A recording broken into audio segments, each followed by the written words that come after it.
It is 4 p.m. We're bringing developing news.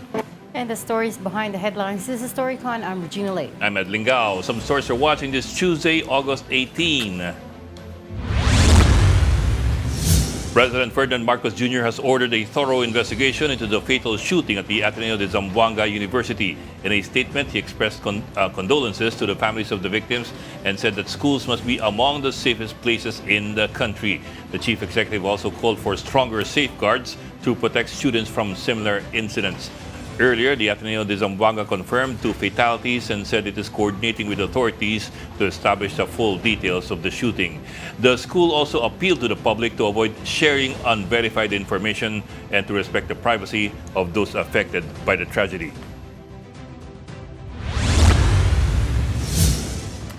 The Ombudsman has flagged the travel of Senator Loren Legarda and her son, Batangas Representative Leandro Leviste. Both are facing plunder and graft charges over complaints over solar energy projects. Assistant Ombudsman Miko Clavanos says Leviste secured a 2-month travel authority, while Legarda extended her travel authority until August 19, after initially saying she was going on medical leave. Clavanos says the Ombudsman finds Legarda's repeated travel extensions suspicious, as the complaints against her, Leviste, and former Energy Secretary Alfonso Cusi have already reached preliminary investigation stage. On the one hand, you have a congressman who has left the country for an intended 2 months, visiting all these different countries. And on the other hand, you have a senator who has constantly extended her travel leave or her medical leave. Kailangan na namin i-flag yan. Diba? Dahil meron na siyang ongoing case dito sa Office of the Ombudsman. The last that we heard, both in France. Still on the Ombudsman, the office has ordered the 6-month preventive suspension without pay of LTFRB Chair Vigor Mendoza and the Office of Transportation Cooperatives Chair Teofilo Guadiz. That's over administrative charges linked to their respective stints as chiefs of the Land Transportation Office, or LTO. The case involves the continued use of the Stratcom-operated LTO information technology system despite the implementation of the Land Transportation Management System, or LTMS. The Ombudsman cited strong evidence of their alleged guilt in charges of grave misconduct and conduct prejudicial to the best interests of the service. It said the continued use of the old system resulted in an additional 13.3 billion pesos in computer fees that were charged to motorists. Floodwaters remain high in parts of Macabebe in Pampanga despite improving weather conditions in the area. In Hagonoy, Bulacan, most barangays remain flooded following heavy rains brought by the southwest monsoon or the Habagat. Some residents have evacuated while others continue to rely on boats and elevated tricycles as their main means of transportation. As of 2 p.m. today, Macabebe and Hagonoy are under a yellow rainfall warning, which means flooding is expected in flood control areas.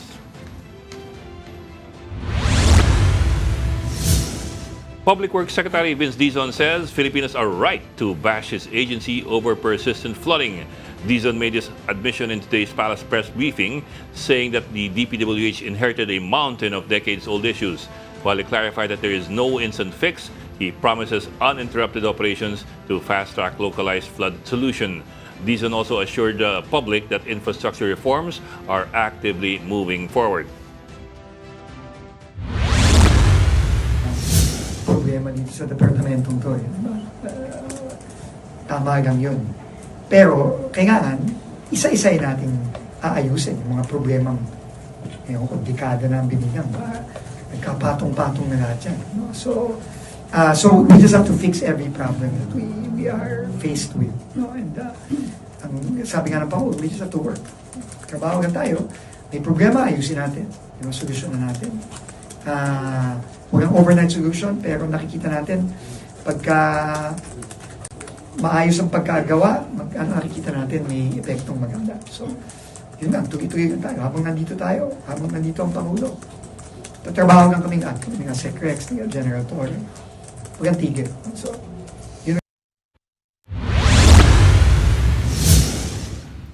Malacanang is defending First Lady Liza Araneta Marcos after her birthday post drew backlash online. The post was deemed ill-timed as most of Luzon and Metro Manila were still inundated from yesterday's severe flooding. Palace Press Officer Claire Castro says they understand the public's frustration and trust that Malacanang welcomes the feedback. Castro, however, emphasized that the First Lady was already actively helping communities well before the heavy rains started. And joining us today, His Eminence, the Holy One, our very own Dalai Lamas. Good afternoon. Parang may tutol dito sa bandang kanan ko. Sabi mo na, bless you. Ikaw yung mukhang pare with your high collar and your black outfit.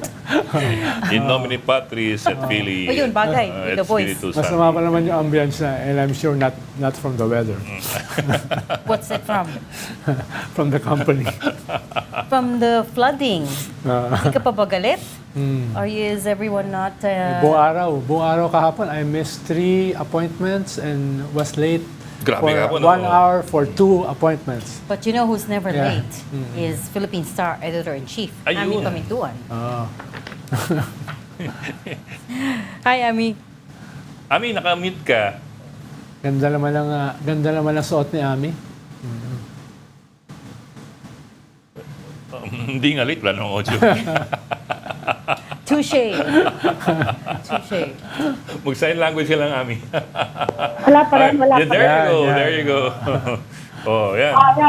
Okay. Ayan, yan. Go, go, Okay, go. hello everybody. Medyo happy na ngayon, Although marami pa rin daw lugar sa Metro Manila na baha. Ang lakas pa rin ang ulang Mukhang kagabi. Hindi na kayo nabaha. On time ngayon kayong lahat. Oh, not just on time. Some people were Early. Maaga. Early. Early na tama. Just to be sure. Early, ha? Ayan, ha? Just to be Pero sure. wala na sa EDSA. Maluwag na. Ay, I don't know about you. Hindi naman traffic sa EDSA. Mukhang ano eh. No, because they called off government work and Oh, school. maraming walang Di ba pasok hapon eh. din? Maraming Di ba walang hapon pasok. Today, marami wala. Today, that's why wala masyado traffic. Bigla tuloy na alala ng mga tao ngayon. Nagbibilang tuloy ng budget hanggang up to 15 years ago. Almost 2 trillion, sabi ni Ting Lacson. Ang ginastos natin sa flood control in the past 15 years. Sabi ni Babe Singson, Baka more. 1.78 trillion in the past 10 years. Baka more. Kaya napunta lahat ng warta natin. Ito nga scandal sa kwan eh. LTFRB, LTO. 13.5 billion yung nawala, no, dahil ang binayad ng mga license drivers. So, pero suspended lang yung LTFRB at saka LTO. So, ang dami nangyayaring ganyan, no, sa gobyerno. But suspended for now Yeah. whilst they Sana study naman. the charges. Oo. Hindi natin alam if matuloy ang filing. Because the ombudsman is already looking at it, citing strong evidence. What's more interesting for me dun sa press conference ng ombudsman is that they see they see the travel of Congressman Leviste and Senator Legarda as suspicious. Huh? And Huh? pag-aaralan and pag-aaralan daw yung potential cancellation of their passports. Seryoso yun, ha? I thought that was Seryoso yun. Dahil nasa preliminary investigation stage na eh, PI. yes, they're So- looking into it. Pero tingin mo talaga si Lauren hindi na babalik? Ang dami ko ng panalo na postahan eh. Uy, marami ko na natalo Christian Esguerra, si Kristan. Sabi nila, babalik eh. No? Sino pa ba? Paano Si Ses Paano mo Nilon. nasabing panalo ka? Oo. Hindi pa, Hindi pa eh. The door hindi pa is naman not- tapos. Ay, hindi. Yung past 2 weeks, sabi ko, hindi yan babalik. Sabi kasi yung, di ba, a few days lang na Yung sick extension, leave. yung Tapos original na-extend extension. yung sick leave. Sabi ko, hindi babalik yan. Maniwala kayo. Pati Hindi, because a few weeks ago, couple weeks ago, si Ombudsman Romulia mismo yung nag-press con. Sabi niya, I have confidence that babalik pa yan. Kung- And then, kung- fast forward to today, ito na yung assistant ombudsman, yung assistant niya, si Miko Clavano, saying that they see it as suspicious. So So, hindi na pati sila confident. Pati sila, nagkaroon ng change of tone. Diba? Pero yung sinabi kasi ni Boying yan, mga kakaalis pa lang eh. Di ba? Sabi pa nga niya, gusto ba nilang Bumalik iuwi na sila rito na nakaposas. nakaposas, di ba? Um, Hindi nga maibalik si Saldi ko na nakaposas. ang hindi pa nasasagot, and I was asking our reporter this, our Senate reporter, is why yung medical leave application ni Senator Legarda ay padalaw-dalawang araw. So it was from August, I think it was August 8 to 10, tapos naging 10 to 12, tapos naging, and so on and so forth, until now naging 17 to 19. Why not just state all the dates in one go? Bakit dribble-dribble? So, So why? I don't know. Dahil Wala hindi, pa naman, nakakasagot. dahil hindi naman talaga totoo yung sick leave. Yo, napaka... Actually, dapat hindi. Paano, You're so malicious. dati kasi lahat ng senador kailangan ng permit paglalabas. Tapos tinanggal yon as a courtesy sa mga senador. Dapat magbibigay ka ng mga courtesy, no? Dapat sa lahat or wag na. Dahil yun yung purpose nun eh. Dahil yung maraming mga high government officials ay hindi basta-basta binibigyan ng permit lumabas dahil baka tumakas, no? Sa mga kaso na yan. Kaya lahat kami, cabinet secretaries, no, senators before, kailangan talaga ng permit until Travel Authority. Travel Authority tinanggal sa mga sa And- Senate. And what's curious about it is naalala nyo, si Senate President Pin Gatchalian, sabi, at the start, when kakaalis pa lang, sabi, he didn't give any Yes. TAs. Yes. Lalo na ngayon na more than half ng mga senador may kaso. Yun ba? Dapat ibalik uli. Baka maubos yung mga Dapat, tauhan niya. ibalik uli yung paghingi ng Travel Authority. Nandun naman, it's in place. I Hindi, don't know why. tinanggal yun eh. Tinanggal yun. Tinanggal ba yun? Kaya nga nakaalis si Because for Loren. example, even Zaldico had to get congressional Dahil travel authority. hindi tinanggal sa Congress. So only sa the Senate ang Senate tinanggal. has removed it. Sa Senate lang tinanggal yung Yes. requirements. And they can do that unilaterally. I don't know. Sa bagay, who was the yeah. authority from the Senate President, the head of the chamber lang naman eh. Hindi ko sigurado yung legalities yan. Oo. Pero tinanggal yan. Dapat ibalik. Lalo na ngayon. Ngayon ko lang nagkaroon ng sitwasyon na more than half ng mga senador may kaso. Diba? So natural, yung iba dyan, gustong tumakas. Lalo na yung may mga ghost project at saka ghost reclamation permits. But that's not them. Sino binubulungan mo? Sino binubulungan mo? Yung baso. Para sumagot. Balik lang. So, I'll just back up a bit. Okay. For the Parang longest hindi time, ako kasi alam narinig. natin may travel authority, kailangan yan. For the executive and for the two chambers of Congress. Yes, yes. For the longest time. Yes. Yung pag-lift ng Senate Hindi ko maalala. travel authority, Hindi ko what was it, maalala. this Congress Akala ko or nga may previous travel Congress? authority pa eh. O, kaya nung sinabi ko na paano nakalabas? No, akala ko meron pa. Yung pala, wala na. Nilift na pala yon. But was it Sa from this Senate Congress? lang. Yeah. For the Senate lang. But was it in this Congress or the previous Hindi ko nga Congress? alam eh. Tawagan natin Ronald. si Manny Mugato. Baka alam niya. Baka tulong No, kayo. all yun eh. Ronald, yung isang kaibigan mo, tatanong ko yung isang kaibigan mo, matagal nang hindi nagpapakita sa Senado. Oo nga. Dapat ibalik na yung travel authority bago siya lumabas. Hindi. Si Senate Minority. Ano na nangyari? Hindi na natin nakita for several naayos na. days Ang now. dami niyang- ang Baka may daming- balita ka. Ang daming mga problema eh. Di ba? Ang daming ghost project sa area niya eh. Meron pang reclamation. Nagulat ako, dapat bawal ang reclamation sa Laguna Lake. Protected area Wala- dapat wala. yun eh. Pero mo Laguna Lake, may 80... wala daw lahat na permit eh. Wala sa Hindi, DNR, bawal wala yun eh. sa Laguna Lake. Magre-reclaim ka sa Laguna Lake without permission sa LLDA. Laguna Lake Development Authority, tapos yung And Philippine PRA. Reclamation Authority.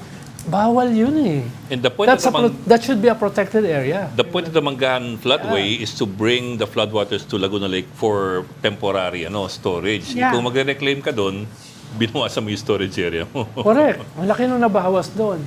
Actually, yung Ang laki-laki, napindan, papunta yun sa dagat pag napuno yung Laguna Lake. Oo. I mean yung Parañaque Spillway dapat the plant at Naudlot na Parañaque Spillway. Yes, kaya ang laki ng impact niyan eh. Kung magre-reclaim ka, 84 hectares and more. No, Yeah. kung hindi na Ang laki-laki. paano hindi madidiscover ang 84 hectares na reclamation? Hindi ko maintindihan. No? Paano ngayon lang nalaman? Matagal. Paano ngayon lang nalaman 'yan? Sinong responsible Hindi, diyan? 'Di ba? You know, that was also my question. It's not. It may not necessarily be Senator Cayetano, because, I mean, is it his wife? Sino yung mayor at that time, right? I know. Misis niya. Kaya nga, misis nga niya. So, So it may not necessarily Oo nga, be him himself. wala siyang Hindi ko kasalanan sure. dyan. Wala siyang kasalanan dyan. I mean, if they're gonna pin somebody on Hindi, it, ang sinasabi sabihin. ni Ping Lacson, yung ginastos dyan ay para daw sa flood control. Flood Ibig sabihin, control, ginamit for reclamation. Yun ang sinasabi ni Ping. I saw nga yung At post. yung pinanggalingan nun are insertions. No? Yun ang sinasabi ni Ping. Kaya, whether hindi siya directly, no, yung nagbigay Yes. ng permit, no, yung pinanggalingan ng ginamit, ang sinasabi ni Senator Ping Lacson, ay sa kanya. Nagkataon lang na yung mayor, Yung asawa, asawa niya. niya yung Nagkataon lang yun, ha? Pero binigay na daw sa ombudsman, di ba? All the papers. Saka kumikilos na yung Philippine Reclamation Authority para magkaroon ng forfeiture ng mga, kasi bawal nga yung reclamation eh. Mapo-forfeit, kaya lang masisira pa ba yung mga, alam niyo, pag dumaan kayo doon, ang pangit-pangit ng lugar, ha, yung reclaimed area. Meron pa doon cement batching plant. Ewan ko paano anuhan ng semento nandun sa lake. Tignan nyo. Problema, Punta kayo hindi mo na pwedeng isoli yan, eh. Diba? Kaya nga, paano yun? Paano yun? Huhukayin mo uli yun, yung mga nakatambak doon. Diba? Anong gagawin mo ron? Kaya grabe, May mga- grabe yung kasalanan na yan, ha?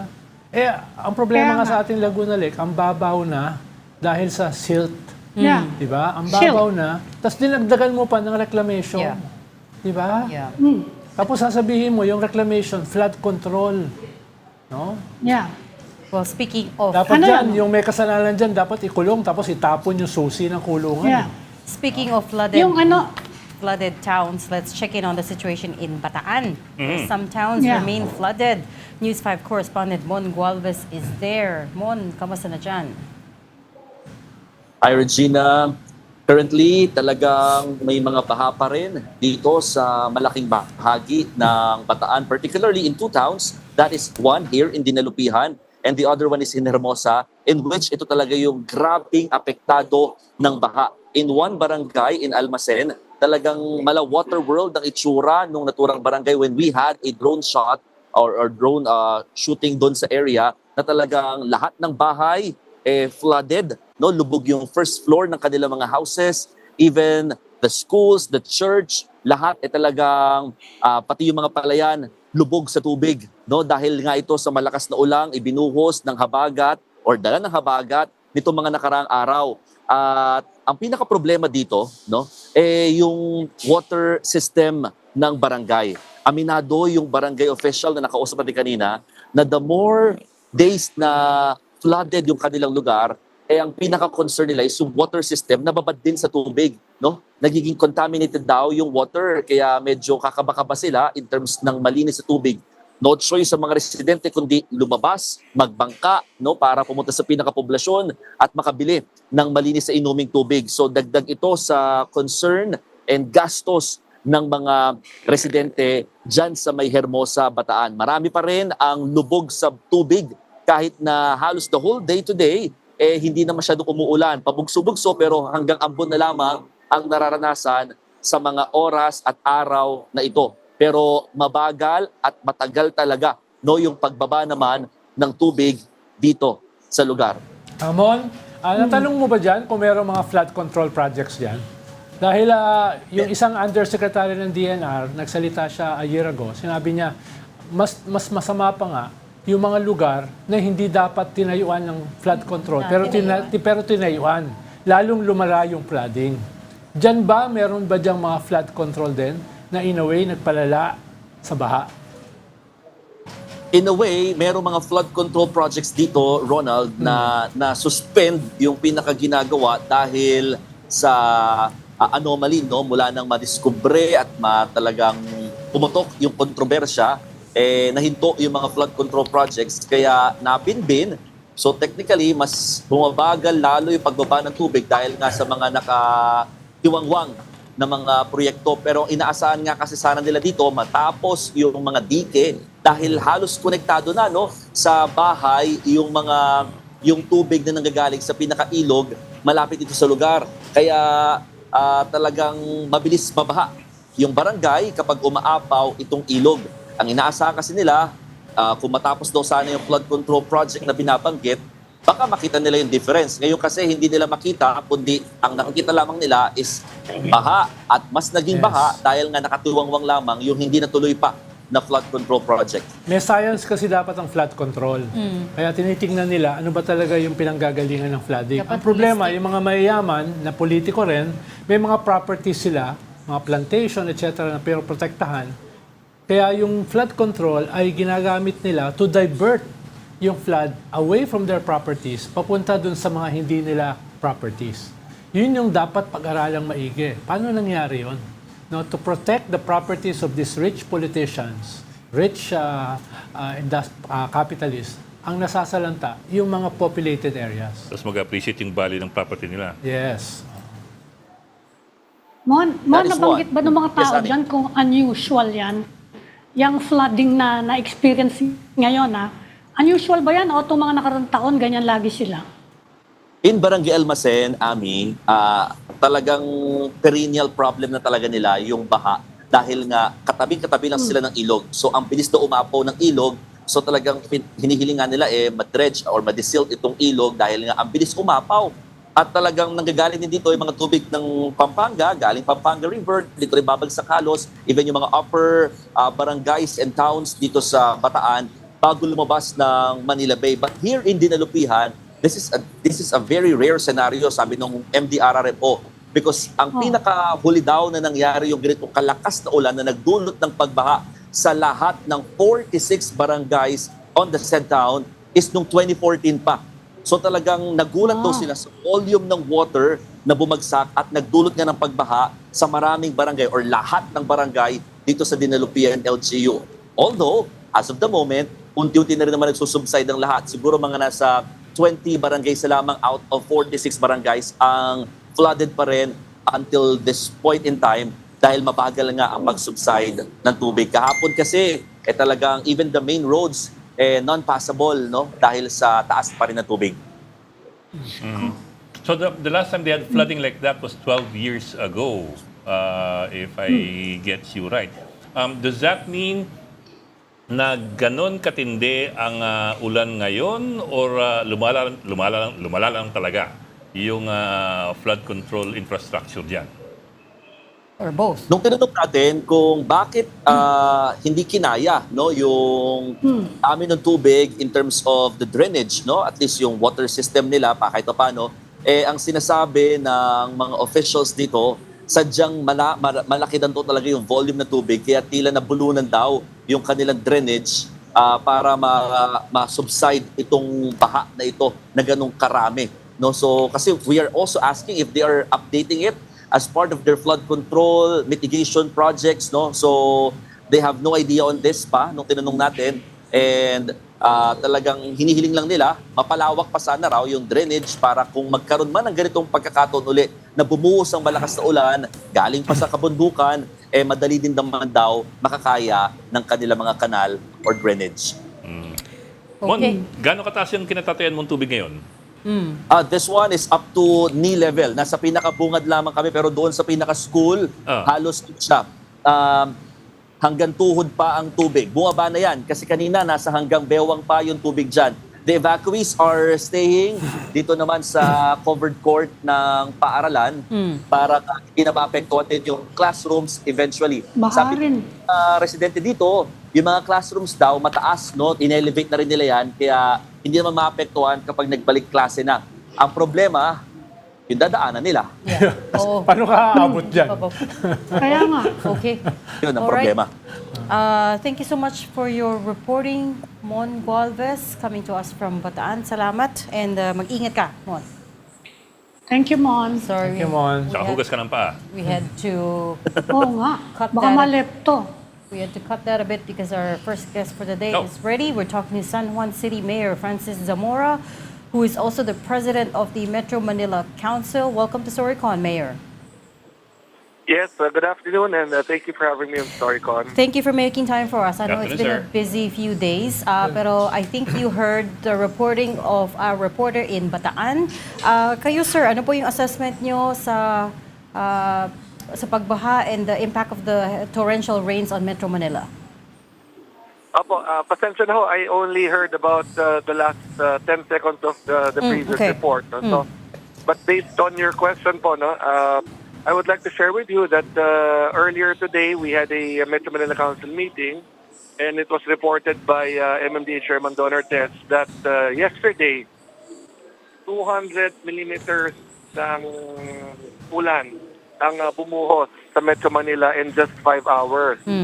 Ang nung panahon ng Ondoy, 400 millimeters of rain in 24 hours. So kung makikita ninyo yung ratio nung amount ng rainfall, talagang malaki ang volume. So nakita natin na na-overwhelm na yung iba't ibang bahagi ng ating Kamaynilaan. Nakakita talaga tayo ng pagbabaha simply because yung sheer volume of rainfall ay grabe. Comparable nga dito sa panahon ng mundo. In fact, if you compute it, kung nagtuloy-tuloy yan ng 24 hours, it would have been a lot worse than Ondoy. So yan ang hinarap natin kahapon at nakita naman natin sa balita talaga yung naging epekto nito sa iba't ibang bahagi ng Kamaynilaan. Good afternoon, Mayor. Long time no see. No? Yes, that's enough po. Mayor, ibig sabihin, nandito tayo sa isang tropical country. Ibig sabihin, inaasahan talaga natin sa panahong ito, marami talagang mga bagyo, marami mga tag-ulan, lalo na medyo malala yung El Nino ngayon this year. Pero at the same time, dahil expected naman ito, kailangan yung ating mga government agencies, especially yung mga national, hindi lang yung local, dapat handa rito. Kaya ngayon yung galit ng mga tao sa libo-libong flood control projects na walang impact Diba? Alam mo, may kausap kami isang mayor the other day na parang sinisisi pa yung high tide. Talaga naman may high tide, talaga naman may climate change, no, sa ating bansa. So, mas ang concern namin, Mayor, ay ano ba yung pwedeng gawin ng ating national as well as local officials para ma-mitigate yung ganitong klaseng problema, assuming na practically natural naman ito. Ano po yun? Sorry, ano yung last binanggit po ninyo? Sorry, naputo lang. Ano yung pwede natin gawin? Anong pwedeng gawin ng national at local officials natin para ma-mitigate yung ganitong klaseng sitwasyon na natural naman sa isang bansang katulad natin na nakatira sa ganitong bahagi ng mundo, no? Opo, no? Yes. Paano? Ang laki ng gastos natin trillions sa flood control, no? Yes. Tama naman yung sabi ni Secretary Vince Dizon na this cannot be solved overnight. Pero parang lumalala hindi nababawasan. Is this Sec Ronald? Is Sec Ronald po to? Yes. Yes, Mayor. Is this Sec Ronald? Kayo Yes, po Mayor. to, Sec Ronald? Yes, Mayor. Ay, hello. Sec, sorry po, wala lang ko monitor. So I'm not aware po kung who's on the other side of the phone. So, actually, if I may share about our San Juan experience, Sec Ronald, nung nakarang linggo, kung naalala ko ninyo, yung 6 na araw halos na tuloy-tuloy na pag-ulan, no? Ilang pulgada lang ang itinaas ng tubig sa lungsod ng San Juan. Just a few inches, no? Kahapon, yun nga, because of the sheer volume of rainfall, yan talagang may mga bahagi ng lungsod ng San Juan na tumaas ang tubig. But recently, nakita natin yung positive effects ng dredging ng San Juan River, pati ng aming mga creeks. No? So, isa sa mga nakikita kong talagang nakakatulong na intervention ay ang dredging upang bumalik yung dating lalim ng ating mga waterways. Yes. Because kung hindi tayo nagde-dredge, naiipon talaga yung basura, naiipon yung burak, at nawawala yung dating lalim. So, dredging is very important. Next, pati po yung pag-upgrade ng mga drainage systems natin. Yes. Again, I will talk about San Juan because ito yung talagang everyday, kabisado ko yung ginagawa ko namin. Yun po ang maganda. Nag-improve po tayo ng drainage systems natin. Pinapalaki natin ito kasi yung dating mga nakakabit, of course, yung iba years and decades ago, sa iba't ibang bahagi ng ating bansa.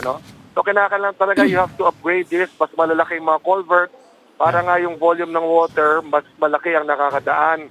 At pati ang mga pumping stations sa Sec Ronald, yung pumping stations are very important, lalo na kung tama ang pag-setup nito. When I say tama, nasa tamang location, because I'm aware that some pumping stations were set up in wrong locations na imbis na nakatulong sila, naging obstruction pa sila. At ang mismong nagsabi nito ay mga kasamahan ko mayors din sa Metro Manila. So flood control projects have to really be implemented properly. Dapat po merong coordination talaga sa local government units kasi minsan dati ho no yung nakaraang mga DPWH leadership, ang nangyayari po ay bigla na lang sila nagtatayo ng iba't ibang mga proyekto kahit ng mga pumping stations without coordinating with the local government units. So mali yung location kung saan ito nalalagay. In fact, naging obstruction pa sila minsan. So all of these have to be taken into consideration. Plus, again, this I have been very passionate about yung disiplina ng ating mga mamamayan. No? May mga tungkulin po ang lokal na pamahalaan, ang pamahalang nasyonal, ngunit ang bawat mamamayan ay may tungkulin din, siyempre, na magtapon ng basura sa mga tamang lugar. Yes, Dahil yung basurang nakikita ho natin sa balita the past few days, we've seen a lot of reports pagdating nga sa extent ng basura sa Kamaynilaan, meron at merong mamamayan na nagtapon yan sa ating katubigan. Yeah. At Yes, kung mapabawasan po ang basurang tinatapon, no, malaking tulong po yan. Yeah. Follow up lang, Mayor. No, lilinawin ko lang yung tanong ko. Dahil dati talaga, malala ang flooding sa San Juan. Dramatically na-mitigate nyo yan at nabagnit nyo nga yung dredging ng San Juan River na ang partner nyo ay isang French company, yung Matier. Yung gumawa ng tulay dyan. San Miguel po. San Miguel Corporation po ang partner po namin. Yes, yung Matier kasi ay subcontractor ng San Miguel. No, yung French company na yun. Okay. Yeah. So maganda yung partnership nyo, San Miguel, French company, local government, kaya na-mitigate. Pero ngayon kasi, Mayor, chairman din kayo ng Metro Manila Council, di ba? Yeah. Yun yung, Tama ano yung pwedeng gawin ng ibang mga mayors? No? Halimbawa, gayahin man lang yung nangyari sa San Juan. Dahil hindi naman pwedeng San Juan lang yung medyo nami-mitigate yung flooding, di ba? Dapat buong Metro Manila yan eh. Yes. Opo, Sec, clarify ko lang po, Sec. Si Chairman Artes po yung Chairman ng Metro Manila Council. Ako po, President. President. Para lang po, just for the record. Actually, Sec, kanina po, we had the Metro Manila Council meeting. In fact, we talked about this extensively. At yung napag-usapan nga po ay dapat talaga mapasukan natin ng pondo sa DAA ang dredging. But unfortunately, because of the suspension of flood control projects, dahil nga po sa mga anomalya, nadadamay ngayon yung mga LGUs na kahit wala hong anomalya ang naging flood control projects namin because naging very sweeping ang pagtigil ng mga proyekto, hindi namin ngayon maisagawa yung pagpapatuloy ng drainage improvement o di kaya yung setting up of new pumping stations. So hopefully, malift na soon yung current moratorium ng implementation ng flood control projects because we really have to dredge. We really have to have interventions. In fact, kanina po, no, ang DPWH nagpresenta muli doon sa Paranaque Spillway, a project that has been planned by the national government years and decades ago na ngayon pinagpapatuloy nga no, na isagawa pero may mga issues and concerns pa involving some of our Metro Manila LGUs. So ito yung mga present po kanina ng mga possible interventions but again, in the short term talaga ay dapat ang ating mga lokal pamahalaan ay gumawa ng kanya-kanyang hakbang. Ang San Juan nga po, ang aming budget ay napakalit lamang, 3.5 billion lang po. Very small compared to others. So we have to be creative in partnering with the private sector. Ako po, personal na tumatawag po kay Mr. Ramon Ang. I meet with their team, yung si Jimmy Lu, siya yung head ng kanila pong pag-dredge ng mga waterways. So constantly, nako-coordinate po kami with them. And this can be done, of course, in different parts of Metro Manila. Mayor, pasensya na, but it's still not answering the question because I guess the question there is are all the LGUs of NCR coordinated in terms of these flood mitigation, flood control projects, right? You have been the president of the Metro Manila Council since 2022. Every time we talk to a mayor parang hanggang dun lang sa bakod nila yung inaasikaso nila, yung concern nila, which is not right because obviously we are all connected. You talked about the meeting that you had today. Are there any such coordination meetings before the rains come? Is what we're trying to answer because every time something like this hits, parang we're always scrambling. There's no plan in place. Meron naman po tayong coordination, yes, because there are protocols that are in place also. But again, based also on the reports kanina, yung volume ng tubig kahapon ay talagang malaki compared to the recent rains natin. One thing that we're discussing also, and I was the one who mentioned this again earlier, dapat talaga magkaroon na ng drainage master plan sa Metro Manila. Kasi yung ibang mga drainage systems po natin, luma na talaga.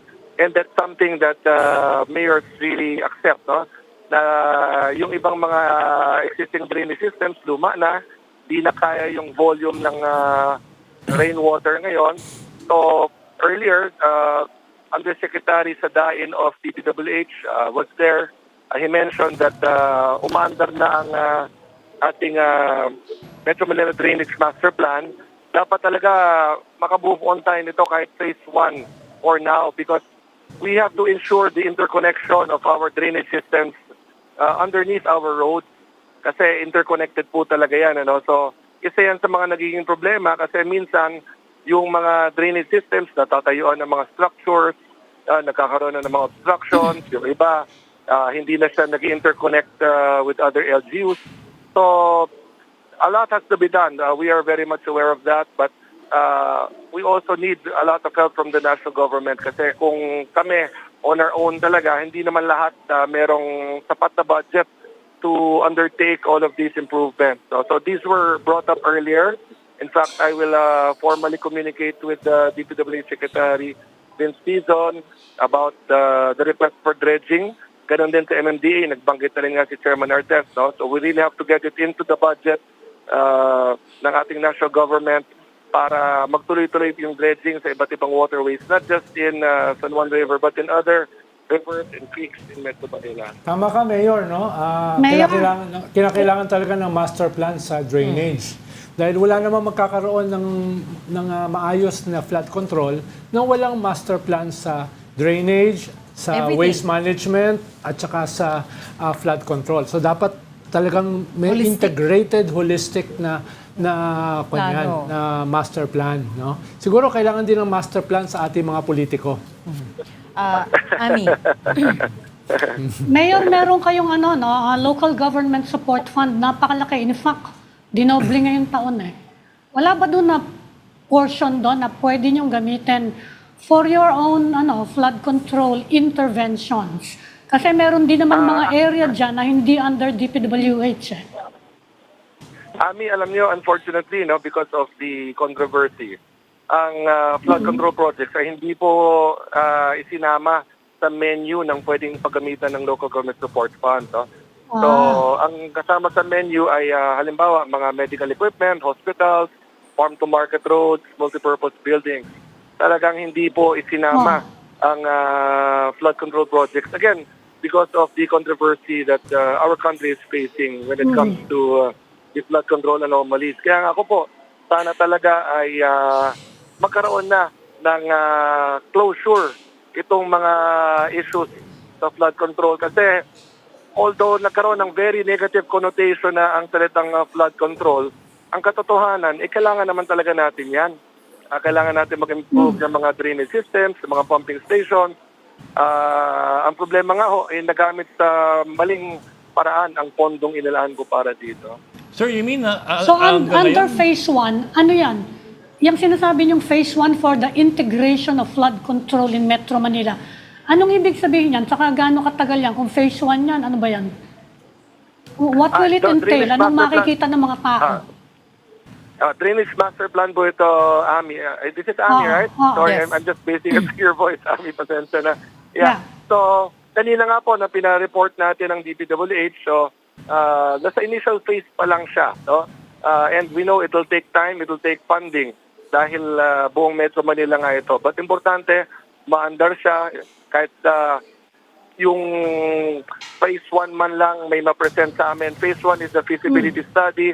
Ano yung mga pwedeng i-interconnect, gaano kalaki ba dapat ang mga drainage systems. Because we are all currently using yung ano mga naikabit in the last 10, 15, 20, 25, 30 years. So kami sa San Juan, again, I can speak for San Juan that we have been upgrading specifically dito sa mga low-lying barangays natin.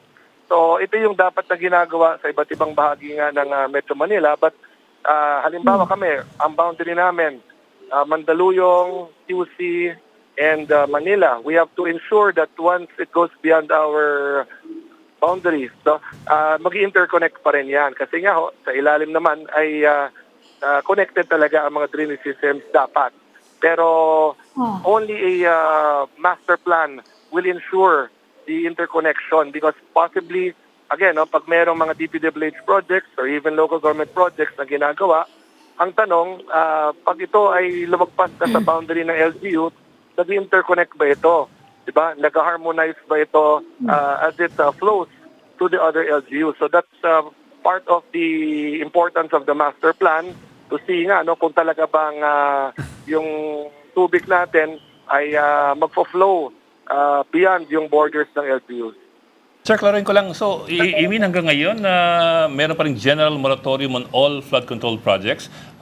Kasi it's Yes, sir. understandable na nung pumutok itong isyung ito last year, magkakaroon suspension to review yung processes at yung systems and to plug all the gaps. Pero it's been more than a year since pumutok itong issue. You mean there's a general suspension on everything involving flood control?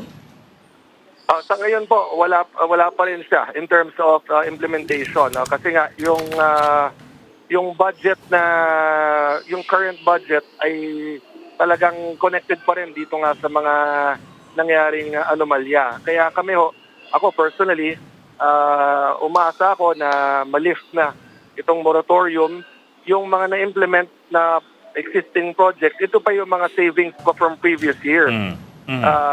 Pero yung current budget, hindi pa nga nakakapag-implement. At it is because also of all the controversy that we have been experiencing. So ako nga po, if you ask me, sana talaga magkaroon na ng closure. Because kung walang closure at mananatiling nakahold ang pondo, paano naman po natin i-improve yung mga drainage systems po natin? Kami sa San Juan, I need 2 more pumping stations along F. Manalo. So, yan po ay base na rin sa mga studies na isinagawa namin dati. At kinakailangan din po ng improvement ng drainage sa ibang mga barangay pa.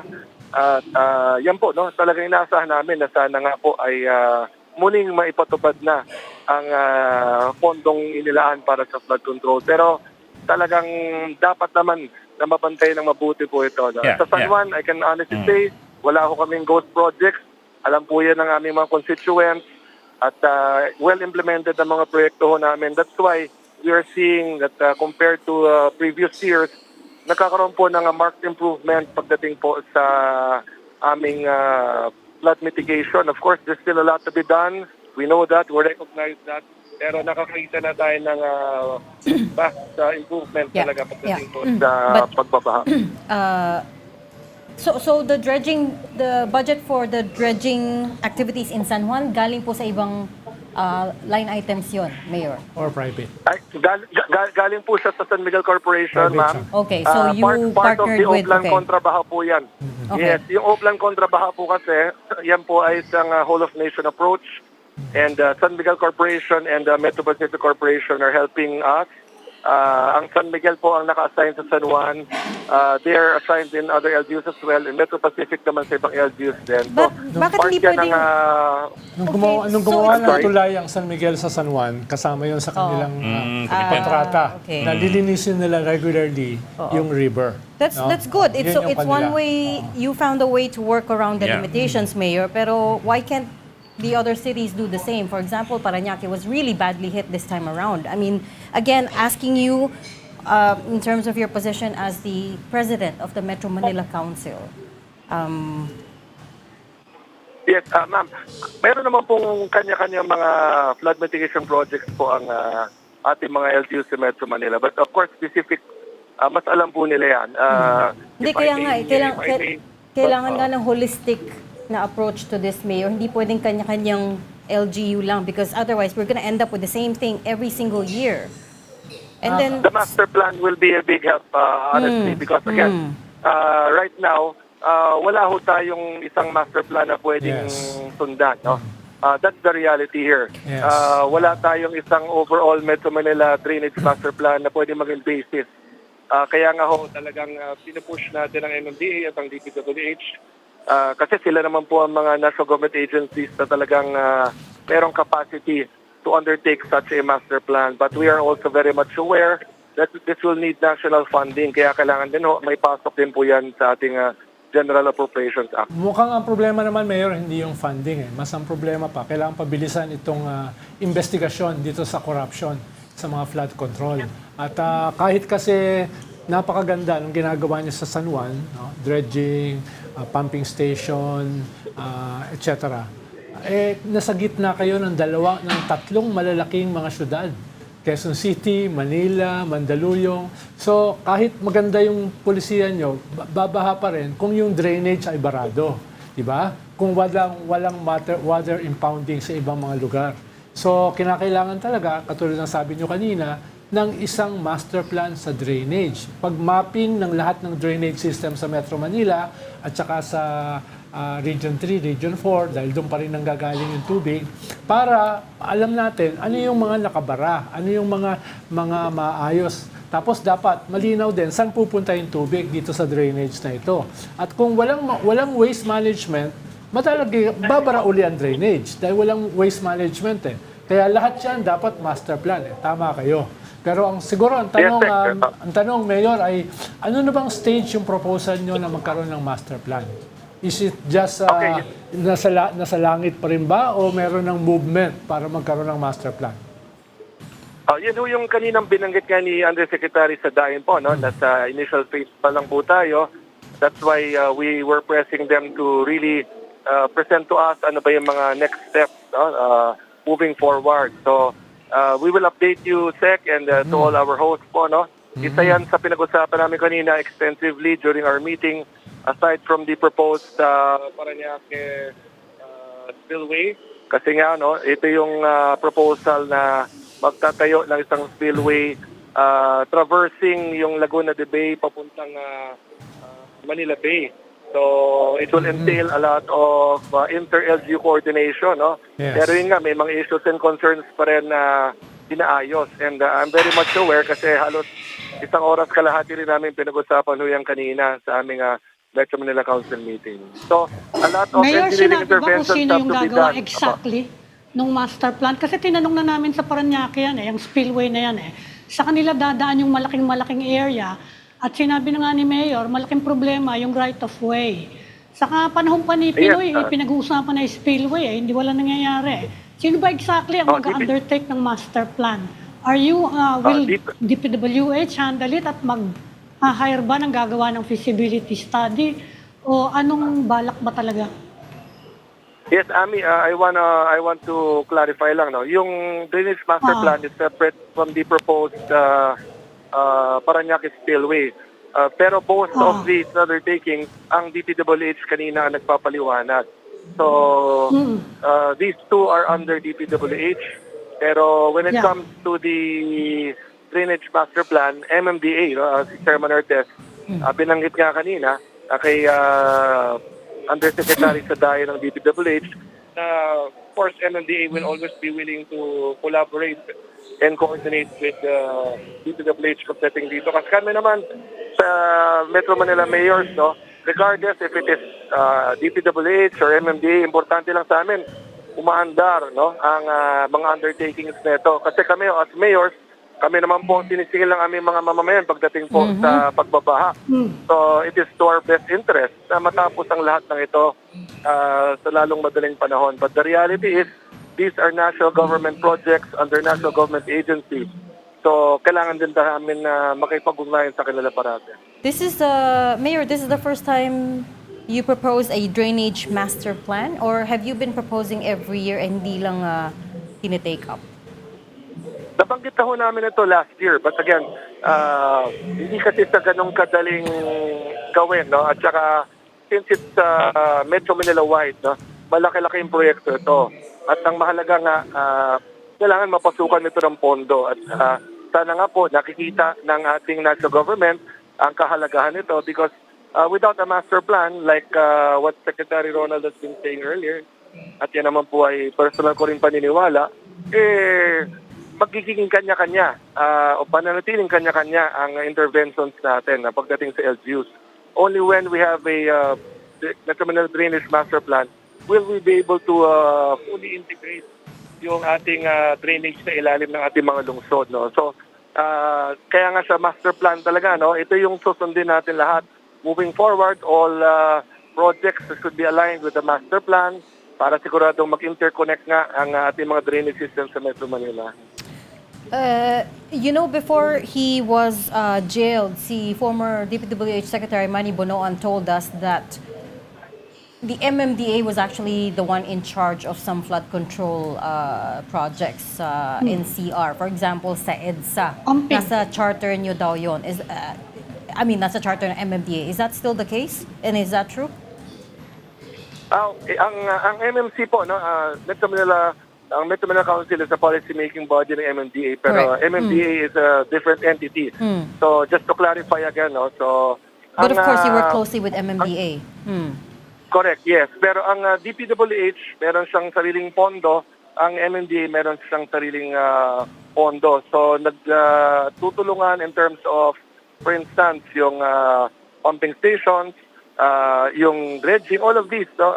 Parehong mandate kasi ng dalawang agencies na ito yan. So, merong funds na pumapasok into both national government agencies. Now, yung tamang pag-implement talaga ang mahalaga kasi nga, nakita nga natin na yung sa DPWH, it's been all over the news in the past almost 1 year, no?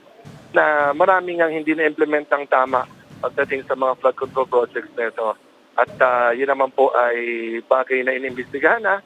Sana nga po talaga ay managot na mga dapat managot para hindi na umulit kung sino man ang mga talagang may sala rito. Kasi kahit kami ho nahihirapan dahil nga sa anomalyang ito, nadamay ngayon yung mga lungsod na wala namang anomalya o kontrobersya because naging general po ang pagpigil ng pagpapatupad ng mga flood control projects na ito na nadamay lahat na kahit na yung iilan lamang ang sangkot po rito. But for example, for EDSA, Mayor, is that MMDA? Sabi ni Sec Bonoan, MMDA daw yun. Hindi daw sa kanila yun.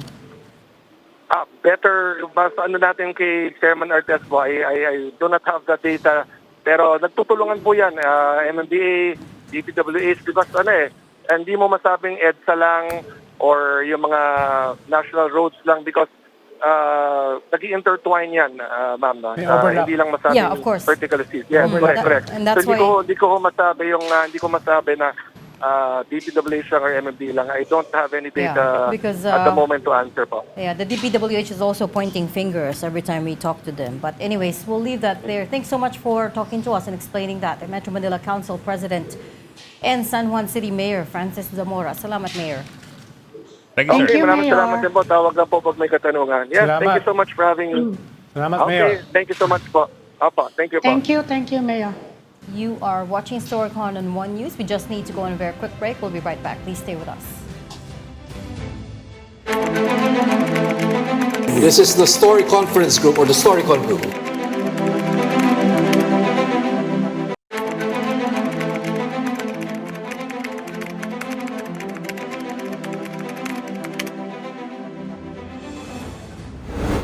We've got developing news in the story span and headlines. Welcome back to StoryCon, the Story Conference. I'm Ed Lingao. And I'm Regina Lay. Still with us, Amy Pamintuan of the Philippine Star and Ronald Llamas, a resident political heckler.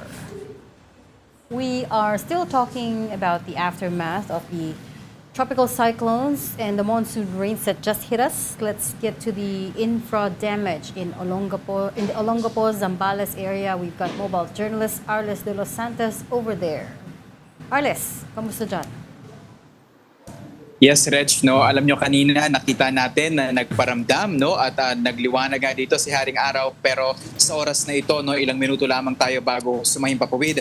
Ito, bumagsak na muli ang ulan at malakas na ang hangin dito nga sa Subic area, no, sa Subic Bay, katabi lamang ng Olongapo dito sa may Zambales, kung saan sa Olongapo ay nakapagtala na nga no, ng hindi bababa sa 4 na mga landslides sa magkakaibang mga lugar, no. Isa na dyan yung sa kahabaan ng Baloy Barreto sa Olongapo, kung saan nga yung isang bahagi ng kalsada doon, no, ay nabuwali yung pader sa gilid dahilan nga para gumuho yung lupa at halos malibing ng buo, no, yung isang fruit stall doon sa gilid, no. Kaya pagkagising kanina ng fruit vendor doon na si JR ng ating nakausap, no, nanlumo dahil nga ilang taon niya daw itong pinundar at pinag-ipunan at sa ngayon ay hindi masisigurado kung paano niya daw mapapaubos ang kanyang mga paninda na bagong bili pa lamang, no, dahil nga pwede niya man daw itong ilako pero dahil nga sa ganitong panahon baka raw mahirapan siya, no. Kabukod dyan, Ami, Reg at Boc at Ronald, no, nakakita rin tayo ng isang bahagi ng retention wall kung saan nga gumuho ito, no, dahil daw sa 3 linggo nang nararanasan na pag-ulan dito nga sa Zambales, hindi na raw kinaya nitong retention wall na ito dahilan nga para mag-collapse ito, no. Lumambot daw yung lupa doon sa ilalim at ayang nakikita ninyo sa ating screen, no, siguro napansin lang natin na kumpara sa inaasahan na ilang metro sanang steel sheet or pile na nakikita natin at inaasahan, no, tila mas maiikli talaga siya, no, kumpara kung napakalalim talaga ng hukay nito kasi nakita natin at tila natanggal siya sa pagpuno or sa ugat na pinaglalagyan niya dahilan nga para hindi mapakinabangan yung isang kalye. Kaiba pa yan doon sa 2 pang landslide na naitala sa Olongapo pa din.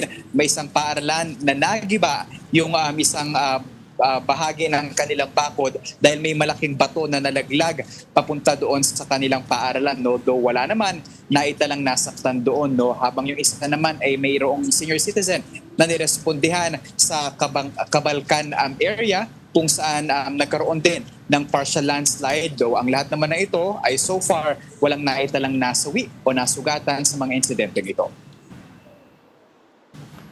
Arles, banda saan ka sa Subic ngayon? Are you in the SBMA or Subic Town? So far, Buked, nandito tayo sa may Subic Town, no. Sumilong lang tayo sandali kasi pag pinakita natin yung ulan, ano, napaka-itim na naman ng papawirin dito. Ito, malapit yan sa dagat. So ito yung ulan, siguro di lang visible pero lumalakas-lakas na mulit yung tulo, no, kagabi nung napakalakas na buhos ng ulan. Napakarami din daw ng mga barangay yung nakaranas ng mga pagbaha dito. Kaya yung unang lapag natin kaninang 6:00 ng umaga, ang nag-good morning sa ating mga kapatid ay ang putik sa kanilang mga komunidad dahil nagsipag-apaw ang maraming mga ilog o palapit na bodies of water sa kanilang mga barangay. Arles, siya nag-collapse na yan. Talaga bang may parang wala akong nakikitang bakal dyan. Parang pinatong lang siya, parang icing, ano? Ami, kasi itong retention wall, no, parang nakita natin meron siyang hollow part talaga. Kung makikita ninyo dyan, no, and parang siya yung nagsaseparate talaga doon sa may asfalto ng kalye. Ito, nakita daw na tila lumambot na talaga yung tubig. Ayan, no, may bakal siya.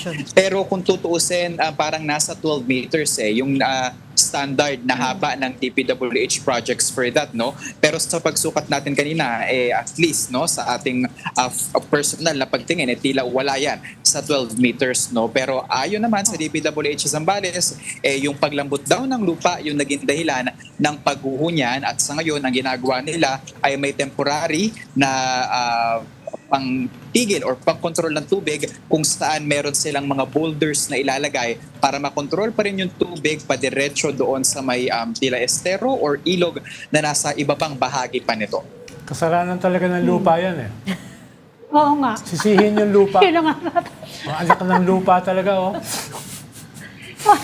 Puro lupa sinisisi ngayon ng mga lugar na nag-collapse, ano, lumalambot. Kawawa naman tayo. Baka mali yung measurement mo, Arles. Baka ikaw pa pala may kasalanan. Gusto ko nga sanang bumaba pero manipis yung hindi daw pwede off limits doon sa area na yon. Kasalanan Nakita mo yung cross-section ng kalsada, ang nipis eh. Parang walang bakal sa ilalim. Dapat may bakal yung Hindi mga lang bakal, ganun Ami. eh. Mukhang, Or actually, ang Ami, yung parang semento nga, no, bago yung asfalto, no? Parang... Dapat siya merong ganun. Ayan, ito, oo. actually. Yan kasi sa mga nagpapanggap ng mga engineers, Any- sisihin nyo na yung Hindi kasi lupa. nakikita ko yung pag nagko-construct ng kalye. Lalagyan mo muna ng Dapat bakal may bago mo semento lagyan muna. ng ano. Correct. Actually, before everything else, talagyan muna ng graba. Graba. Oo, Tapos sa semento graba. May bedding, tapos may saka rock bedding yan ilalatag eh. yung May gravel asfalto bedding. sa itaas. Kaya binigyan na nga kayo ng wall. Hindi, Ang dami niyo nakikita pa lang na, ini- yung nakikita namin yun na, ito wala eh, wala riyan no. Binigyan na nga kayo ng pader, ang dami nyo pang gustong Kaya gawin. nga. Oo nga, sige na nga. Ayun naman, no? Okay. Any idea when that was completed, Pag yan Arles? nangyari all over the country, magko-collapse sa buong bansa natin. Talaga. Kaya nga. Hindi pa ba? Hindi pa ba? Kakainin tayo ng dagat. Actually, Any Ami ideas? Ronald at Bok Ed, no, yung bahagi na yan ng kalsada, isang lane lang yung nadaraanan at ngayon ay nakasarado pa yan sa publiko dahil yung pinangangambahan, baka daw yung lupa sa kabilang bahagi niyan lumambot din dahil doon sa patuloy pa din na pag-ulan dito. So, ating abangan at tututukan niya, no? Pero tama kasi walang graba doon sa ilalim. At ayan, diretso yan nakikita niyo sa screen, diretso yan doon sa Tila Estero or diretsuhan ng tubig. So, nakatatakot, may isang bahay daw dyan nakasama sa bubigay, though luckily naman, no? Still luckily, baka yun pa rin ang pwedeng matawag. Wala naman wala daw siya. nakatayo doon sa bahay. Nakastay sa bahay na yun Walang nung nangyari ang sumasalo, insidente. Isang tingin mo pa lang, alam mo na sablay eh. Oh. Any idea when it was constructed, Arles, at sino yung contractor? Baka lang na parang may narinig ka. Kanina actually, Reg, no, gusto natin na makapanayam sa interview mismo natin para magamit, no, for sound bites yung mga engineers ng DPWH Zambales. Ang sabi nila, off the record na lang daw dahil at least, no, according to them, hindi raw pinapayagan sila or si Secretary Vince Dizon lang daw yung pwedeng magsalita on their behalf, no. So wala tayong nakuhang interview sa kanila bukod doon sa kung ilang araw nila itong aayusin, ano yung kanilang mga hakbang na gagawin para sa ngayon at kung ano pa yung mga babantayan nila at posibleng maging after effects pa or aftermath nitong pagbigay ng bahagi na ito. So Arles, ngayon, susubukan natin makuha yung panig ni Secretary Vince Dizon at ng DPWH. I don't know. Arles, pag sinabi nilang off the record, ibig sabihin meron silang binulong sa'yo. Pwede mo bang ibulong kay Ed? Oo nga. Yung off the record na sinabi sa'yo. Total, tayo So liba far, na yung manonood parang dito ang eh. sabi lang, ang sabi lang nila, yung mga details na nabanggit natin, yung ilang araw, sabi 10 days daw to prepare, and then yung mga boulder, tapos tinatanong natin kung ano yung taon na construct and magkano, wala silang naibigay doon sa atin na information. Napaka walang kwentang off the record naman nun, pakisabi. Hindi naman kailangan... Mag-off the record lang sila, wala pang Oo nga, kakwenta-kwenta. hindi naman kailangan off the record. Baka ibig niya sabihin, ayaw niya humarap sa camera. But these are the details that he can... Text mo nga sa akin yung pangalan niyan, Arles. Ang kausap mo. Kasi pag si Ronald nag-off the record, kagimbal-gimbal yan. Yung tipong ikakakulong namin. Umiinit ang ulo ko. Hindi rin nasagot yung contractor, Arles. Talaga, kwarta natin yan yung nawasak na yan. Oo, yung... Kwarta yan ng taxpayers. Kakasabi ko lang kay Reg, may minura ako na USEC. Yusek eh. Kaya sabihin mo sa akin kung sino yung off the record na yan. Aawayin natin. Aawayin natin. But 10 days. Parang folding bed lang yung kapal eh. Any mention? Kasi yung... Tingnan mo naman, di ba? Yung sa Ano EDSA, naman yan? yung sa EDSA, Sorry. for example, Arles, sinabi na ni Sec Dizon na aayusin daw ng contractor at no cost to the taxpayers. Ito din ba? Do we know? Uwe. As of now, Reg, wala pa. Wala pa tayong ganyang information. Makikipag-ugnayan tayo sa DPWH for further details on that. At syempre, no, yung iba pang mga specific na information na kailangan, kung pasok pa ba ito doon sa tinatawag nating insurance, no? Kasi di ba may year yan or period bago Warranty. i-repair yung warranty na tinatawag. No? So titignan natin kung pasok pa rin yan doon. At syempre, yung question nga natin na tila wala talaga graba doon sa ilalim at diretsyong asfalto Joseph. yung nakalatag sa kalsada. Bawas lang ng konti doon sa sa kickback. Konti lang. Doon sa kinikback. Bawasan lang ng konti. Huwag na sa insurance. No? Buti pa si DR King may warranty dati eh. Hindi niya alam ano ang CDR King. Alam niya yan. Hindi niya henerasyon niya. Hindi ba? Ay, Ed. Panahon natin. Malayo-layo ka na, Ed. Okay. Oh. Pero hindi mo man nahanap dyan, Arles? Hindi mo nahanap dyan? Wala so far, Ronald. Hindi, Hindi natin nahanap. Yung Totga? Yung tot, sabi na nga tayo uwi. Ay, namumula tuloy. Saka maulan na naman dito. Ulan na Oh, ayan na, binago na topic. Sige na. Changing the topic to pick. Sige na nga, I'll let you go. Put you out of your misery. Thanks so much for your reporting, mobile Out of your journalist mystery talaga eh. Arles de los Santos from Zambales. Thank you, Arlen. Thank you, Arles. Pag nahanap mo, sabi mo sa akin. Mamaya ka na yan. Floods rendered the subdivision in Hagonoy Town into a ghost town. Mobile journalist Daniel Dayao with the details. Daniel, go ahead. Yes, good afternoon, Reg, Ami, Ronald, and Boc Ed. Nandito tayo ngayon sa Hagonoy, Bulacan, isa sa mga naging sentro nga ng flood control anomalies. So far, kanina pumunta tayo sa San Sebastian. Yun nga yung may mga kababayan tayong lumikas na for good dahil naging ghost town na yung subdivision nila dahil hindi pa rin humuhupa yung baha. Pero so far, nandito tayo ngayon sa Santa Monica. So itong Santa Monica na to, Purok 9, dito ginawa ng mga kababayan natin or kapatid natin itong kawayan na tulay. So ipakita ko lang sa inyo kung ano ba yung sitwasyon dito. So ito so far, yung tulay na ginawa nila 4 years ago. This is because yung mga kababayan natin doon sa Gawing Bukid ay tumatawid dito para pumunta sa Santa Monica National High School, yung mga bata. So far kasi, ang kwento sa akin ng mga residente dito ay hindi na humupa yung baha 20 years ago. So ang sinasabi nilang dahilan daw ay yung pagbaba ng mga tubig or ng ilog tubig sa Pampanga River, yung pagpapakawala ng dam, pati na rin yung flood control anomalies. So ayon sa mga na-interview ko kaninang residente dito, nagiging emotional sila dahil pakiramdam daw nila ay iniwan sila ng gobyerno dahil yung mga kapatid natin doon sa bukid ay para makapunta dito, talagang tumatawid. So, kung makikita ninyo, ito kasing nasa kaliwa or nasa kanan ko ay kalsada dati. So, dito daw nagja-jogging. And then dito naman sa kaliwa ko ay bukirin. So, sa ngayon, 20 years na daw na hindi humuhupa yung baha at ito yung sitwasyon ngayon. So, sa ngayon, nararamdaman na natin yung high tide. Kanina kasi nung pumunta tayo dito, ankle deep pa lang or papunta pa lang tuhod. Pero ngayon, medyo lumalalim na. So, ang sabi ng mga residente dito, kapag lumalalim or nagkakaroon ng high tide, pwedeng 4 feet or 5 feet. Depende sa magiging sitwasyon. Pero so far, kahit ganun yung pangyayari, ay tatawid pa rin sila dito sa kawayan na tulay para nga makapunta sa bayan. So, ito yung sitwasyon. Ipakita ko lang sa inyo ngayon. At makikita nyo na medyo nagkakaroon na ng current at medyo delikado dito dahil madulas yung kalsada. So far, isa pa rin sa mga ma-share ko dito sa inyo ay meron silang alternative na tricycle. So ito yung tinatawag nilang tikling. So mukha siyang normal na tricycle kapag titingnan mo. Pero actually, naka-elevate yan. And then at the same time, yung pinaka-sitwasyon dito ay ang kanilang transportation ay bangka. So ito, yung sinasabi nilang bangka, 50 pesos daw yung per person. At kung makikita nyo ngayon, tumatawid yung mga kapatid natin dito kahit malakas yung hangin, malakas yung agos ng tubig dahil pupunta nga sila doon sa kabayanan. Paano yung mga bata, Daniel? Paano sila? Yung mga bata, tumatawid din sa ganyan na napakadelikado?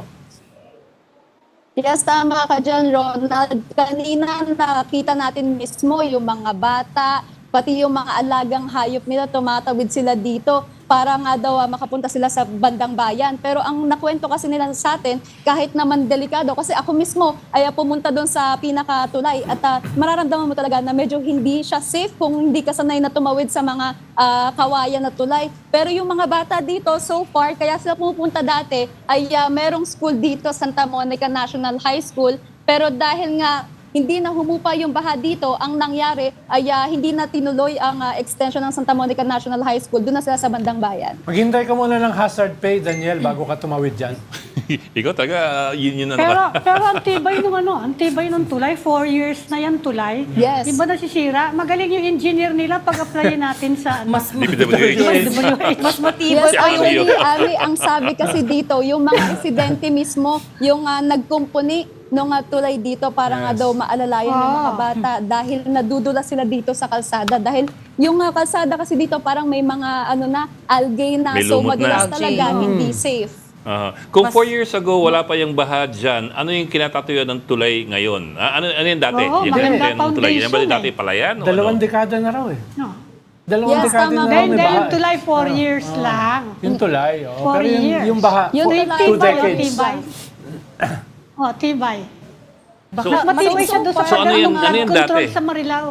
Yes, ang kwento kasi sa akin dito, nung wala pa yung tulay, wala talagang daan, as in yung kalsada lang, tapos may bukid. Pero ayun nga, hindi kasi safe talaga dito dahil dito nga sa bukid ay hanggang leeg, tapos dito naman sa kalsada umaabot ng hanggang bewang. So, papakita ko na lang din sa inyo, pagdating kasi sa mga iba't ibang or sulok-sulok, may mga parang hindi mo masasabi kung ano ba yon, kung kanal ba yon, kung humps ba yon. So, nangangapa ka talaga kung first time mo dito. Pero napansin ko sa mga residente, parang sanay na sila. Yung actually, yung iba ko nga nakita, wala nang boots. At talagang sinusulong yung baha dito sa Santa Monica. Actually, Ami, yung Hagonoy, halos, yung Bulacan kasi, halos bahagi na ng Metro Manila eh. That's just 1 hour away from Metro Manila. Kaya nga, Diba? tingnan mo yan. Oo, tapos ganyan yung baha, tingnan mo, parang dagat. Perpetually Oo. underwater. Baka ang sinisisi na naman ng mga local government units dyan, yung high tide. High tide. Oo. High Uy, tide. Saka yung lupa, malambot. Mas matibay pa yung Kawayan na bridge kaysa sa dun Yun na sa, nga sabi sa ko. Zambales. Dahil sila mismo Yung gumawa. sa Marilao, 2 weeks pa lang Yun ang yata yung kaibahan, bumagsak oo. sa Yun ang Marilao na kaibahan, sila concrete. gumawa. Pero speaking of, di ba sabi mo, Danielle, that yung mga residente, they feel like nakalimutan na sila ng mga Yes. opisyal. We ourselves have been trying, sila Governor Daniel Fernando, sila Vice Gov Alexis Castro, and yung Mayor ng Hagonoy as well, Rosario Alvarado Mendoza. Since you've been there, have you felt their presence at all? May na-feel ka ba na, are they at the evacuation centers? Nararamdaman ba sila ng mga tao? Yes, Reg. Actually, kaninang umaga kami pumunta dito or nakarating sa mismong Hagonoy. So kanina, nasabihan tayo na meron nga daw pagbibigay ng ayuda si Mayor na nandito sa Hagonoy, Bulacan. So ang sabi kahapon ay meron daw binigay na ayuda para sa mga San Pascual at iba pang barangay. So ngayon, patuloy daw yung pagbibigay nila. So far kasi, Reg, to answer your question, yung mga residente, ang sabi nila, nakakatanggap naman daw sila ng food aid. Pero ang talagang sinisigaw nila ay sana daw magkaroon na ng sagot dito sa flood control dahil kung makikita mo nga nahihirapan sila araw-araw sumusuong sa baha, hindi naman natatanggal dito or hindi naman humuhupa yung baha. So isa yung sa mga challenges nila. Ang sabi pa nila sa akin, marami na daw nagsukat pero wala daw na tayong tulay kahit nung the past 20 years. Puro ayuda. Wala bang problema diyang leptospirosis? Hindi ba malakas yung problema? Yes, actually, Amy, kanina pumunta tayo sa mga CDRRMO nila. Pero ang sabi naman nila, nagpapamigay sila ng mga libreng gamot pagdating sa leptospirosis. And then when I asked them kung meron nga bang cases, ang sabi naman nila, wala pa reported so far. Okay. Wala pang kaso so far. That's good to hear. Oh. You said marami nang nagsukat, but wala pa rin natatayo. What's that all about? And since na-expose itong flood control scandal ni President Marcos last year, may natayo bang bago at all? No structures or have there been any more dredging activities, for example? Yes, okay. Reg, kanina nag-ikot-ikot tayo at nagtanong-tanong tayo sa mga residente dito. Ang sabi nila, wala pa daw silang naoobserbahan na bago when it comes to flood control project. So yung mga nakita natin kanina sa iba't barangay yun, merong flood control pero hindi tapos. Ang nakalagay lang sa pinaka-river nila is yung parang simula pa lang. So hindi naman tinapos. So yun daw yung nagiging reason kung bakit din naiipon yung tubig sa iba't ibang lugar dito. So far kasi may 26 barangays dito na apektado pa rin at lubog pa rin sa baha. Okay. Sige. Pahingin si Daniel para mapatuyo niya yung paa niya. Oo nga, Oo nga. mukhang basang-basa Saka ka. Baka yung malubog sa putik. We let you go. Oo, yung mo, yung insurance mo, Daniel. Good tip. We'll leave that there. Salamat. Hazard pay, hazard pay. Hasad pay. Salamat for your reporting, mobile journalist Daniel Dayaw, live from Bulacan. Hagonoy, Maraming Bulacan. salamat, Daniel. Salamat, Daniel. Thank you, Daniel. Diyos ko, paghihirap ng buhay Hindi, natin seriously, sa wala, bansa. wala bang mga hazard pay mga yan? Tanong natin kay... Ikaw talaga.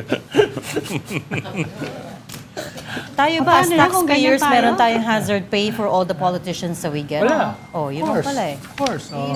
Yun naman pala eh. Let me put it this way. Do we deserve this? I have never Hindi, gotten any hazard pay. Natural sa walang TF na walang hazard pay. Oy, batiin natin mga taguan ng 5.9 Yan. News FM. Kasalukuyang nanonood at nakikinig Yan. sa atin. Hopefully, meron Bigla tayong kayong change topic. meron kayong hazard pay. Hopefully wala kayo Hopefully, sa hindi hazard baha yung ngayon. bahay niyo. Hopefully nakauwi. Oo. Malapit na kayo sa bahay. Bok, sorry. Change topic na ako. Hopefully, Ayoko hindi bitawan tong baha. topic na to eh. Ano yan? May ka-chat kasi ako ngayon eh. Isang retiradong general ng Marines na nakadalawang gold cross na siya. Gold cross talaga, gold cross award. Tunay. Oo. Oo. And Hindi wounded yung- in action siya every time nag-gold cross siya. Yes. So, ang sinasabi niya... Paliwanag mo lang yung context para maunawaan. sige. Gold Cross is the kahapon third kasi- highest Kahapon kasi merit. malaking issue yung award. yung apparently gold cross medal Sa ribbon. sa isang negosyante. Ribbon Ni Mikey Romero. dating Congressman Mikey Romero na hinirang na palang general doon sa reserve wow. reserve forces ng Philippine Air Force. So, ang gold cross kasi ay binibigay lamang for gallantry in combat. In combat, Oo, in combat. So it is a combat award pero meron sa kanyang rank nung siya hinirang na general. Ito yung picture na nag-viral. Oo, meron akong closer shot ng rack ni Romero. Pero Romero is the one in blue. Tapos si the one in General blue. Navarrete is Navarrete the yung one katabi in niya. green. Okay. So naging very controversial among mga retired combat officers. Ang sasabi ng kausap ko ngayon na retirado na nakadalawang gold cross, sabi niya nag-iisip magpetisyon yung mga retired combat officers na ipetisyon yung armed forces na i-reveal kung totoo bang may Gold Cross Award itong si Mike Yes, Romero. tahimik kasi ang... Kasi hindi nila sinagot leadership yung tanong tahimik, oo. Ang sinabi lang ng leadership, ang sinabi ng leadership ng Air Force ay to the effect na... Ano sabi niya?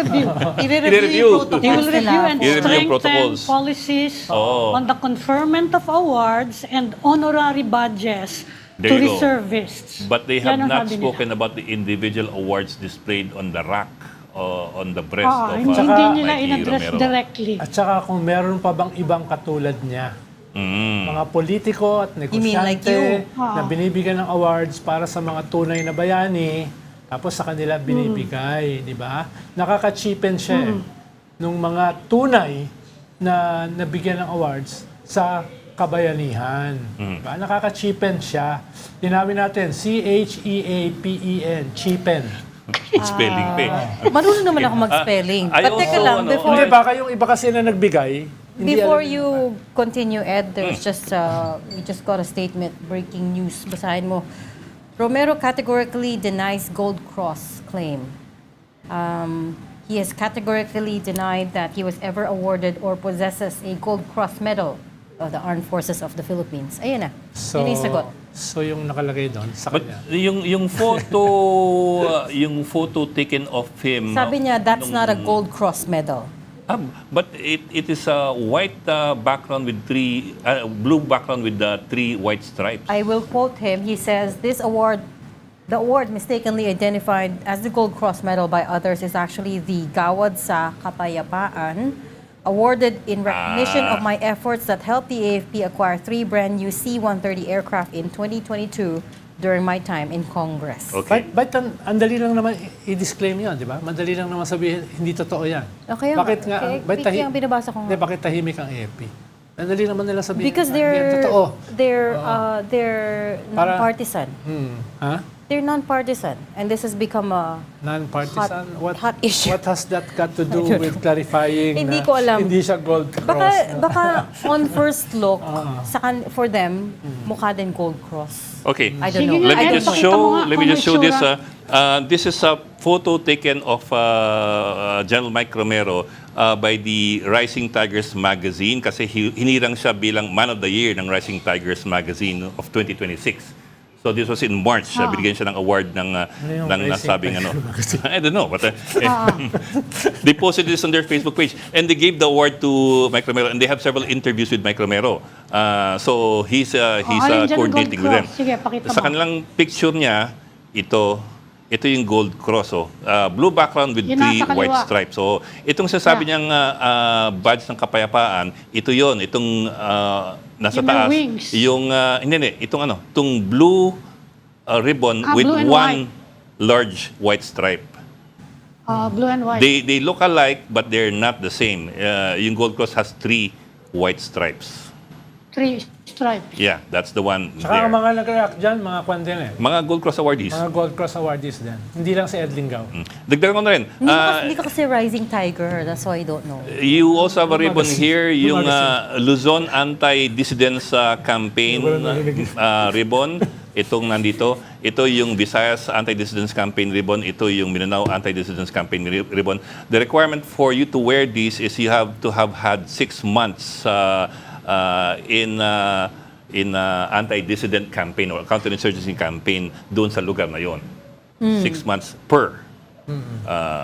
So yun. Tapos ito naman, ito yung Kalayaan Island Group campaign ribbon, itong yellow and blue. You can see there. That requires 2 months doon sa Kalayaan Island Group. Makahingiling nga ako ng ganyang medalya. What are you, Ami, what are you Ami. saying? Pwedeng hingin yan. Fashion accessory. Ami, alam mo ba yung Rising Tiger Chenes magazine? Hindi ko kasi alam yun eh. Hindi. Baka ikaw, Philippine Star Hindi, editor hindi. ka, Bakit? baka alam mo. Bakit? Hindi, doon kasi sa cover na yun. Siya yung Man of the Year. Ah, Man of the yeah. Year. Kaya gusto ko malaman kung anong magazine yun. But here we go. Hindi ko alam yun. Yung statement ni Hindi ko alam former Congressman Romero says the award mistakenly identified the Gold Cross Medal as the Gawad sa Kapayapaan. Anyways. Okay, this, but interesting. we'll see. Yeah. There you go. We'll leave that there for now. Titingnan natin ang reaction ng nung military naman doon. Oo. Saka Ami, yung Rising Tiger magazine. Tawagan mo nga kasi. Sige. Thanks for joining StoryCon today. Ami Pominton, Editor-in-Chief of the Philippine Star, Ronald Llamas, a resident political rising tiger. Yun talaga yun. Yun It should tuloy. be rising political tiger. What? Join us again tomorrow 4 p.m. for StoryCon. I'm Regina Lay. I'm Ed Lingao, kapatid. We are One News, your side all the time.